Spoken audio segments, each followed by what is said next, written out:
ایک اچھا مسلمان بننے کے لیے جو میں نے پہلے بات کہی ہے، ہر وقت یہ خیال رکھیں کہ اللہ تعالیٰ ہم انسانوں سے، لوگوں سے تو اپنے عمل چھپا سکتے ہیں، لیکن اللہ تعالیٰ سے اپنے عمل نہیں چھپا سکتے۔ اور جب بھی کوئی کام کریں یاد رکھیں کہ اللہ تعالیٰ ہمیں دیکھ رہا ہے۔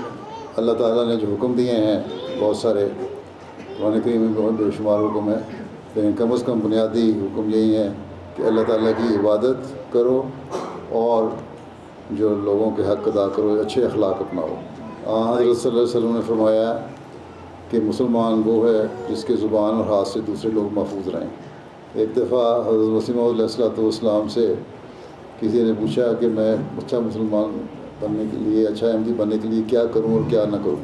حضرت مسیح نے فرمایا کہ اللہ تعالیٰ نے مجھے علامت کہا ہے کہ، اور تمہیں بھی بتا دیتا ہوں کہ خدا تعالیٰ سے ڈرو اور سب کچھ کرو۔ بے شک جو اللہ تعالیٰ سے ڈرے گا وہ کوئی غلط کام کر ہی نہیں سکتا اور وہ اچھا مسلمان بن جاتا ہے۔